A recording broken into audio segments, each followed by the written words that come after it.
Мен Тұрсынова Еңлік.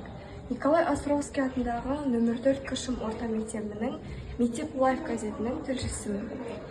Менің қызметім мектебімізде болып жатқан қызықты және өзекті жаңалықтарды жинап, мұғалімдер мен оқушылардан сұхбат алу. Біздің мектебімізде регата олимпиадасына қатысып, жүлделі орын алған мұғаліміміз бар. Ендеше одан барып бірге сұхбат алайық. Сәлеметсіз бе, Жазира Ануарбековна? Сәлеметсіздер ме?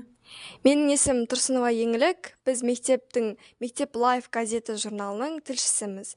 Ендеше біз сізден регата олимпиадасы туралы сұхбат алғымыз келеді. Ең алғашқы сұрағымыз, жалпы қалай барып келдіңіз? Сәлеметсіздер ме? Тағы да мен республикалық математикалық регатаға Семей қаласындағы, Абай облысында Семей қаласында өтті. Республикалық сайысқа 23 облыс, 92 қатысушы қатысты, математиктер. Өте жоғарғы деңгейде өтті. Өзім жақсы әсер алып келдім. Олимпиада қалай өтті? Қандай ерекше сәттері сіздің есіңізде қалды? Олимпиада бізде 4 кезеңнен тұрды. 4 кезеңінде әртүрлі деңгейдегі қиындығы жоғары есептер болды. Геометриялық, алгебралық, одан кейін логикаға есептер болды. Сол жердегі маған ұнағаны есептің әртүрлігі. Бір-біріне ұқсамайды, есептердің құрылымы, құралғаны, ойластырған бәрі жақсы болды. Сол жағына маған есептің құрылымы, сол есептің өзінің мазмұны, шығару деңгейлері ұнады. Одан кейін уақытқа, бұл жерде бәрі уақытқа жұмыс жасайды. Сол себепті әрбір уақыт бәрі санаулы, бәрі тиімді ұйымдастырылды. Сол жағы маған өте ұнады.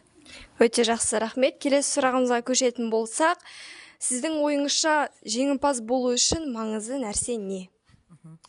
Енді мен бұл олимпиадаға барып өзім көп ой түйіп келдім, және өзіме керекті нәрселердің бәрін өзіме жазып алдым. Бұл жерде 23 облыстан мықты математиктер келді.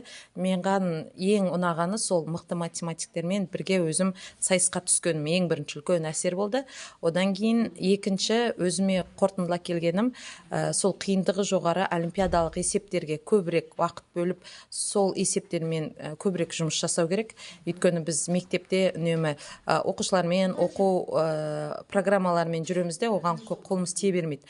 Сондықтан өзім ой түйіп келгенім, сол олимпиадалық қиындығы жоғары есептерді көбірек шығарып, әлі де өзіміздің білімімізді, математикалық дағдыларымызды әлі де жетілдіру, одан кейін өзіміздің білгенімізді оқушыларға үйрету.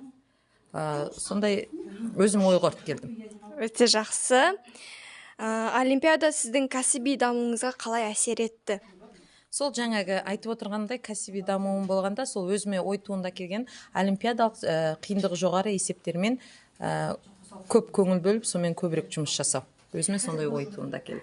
Болашақта жас мамандарға сіз сияқты жетістіктерге жету үшін қандай кеңес берер едіңіз? Менің енді болашақ жастарға, жас мамандарға кеңесім, күніне бір рез болсын, бір есеп болсын, олимпиадалық қиындығы жоғары, стандартты емес есептерді шығарып, математикалық, логикалық қабілеттерді одан сайын дамыту. Өте жақсы, рахмет. Ендеше біз осымен сұхбатымызды аяқтаймыз. Бізбен бірге болған Жазира Ануарбековна, математика пәні мұғалімі.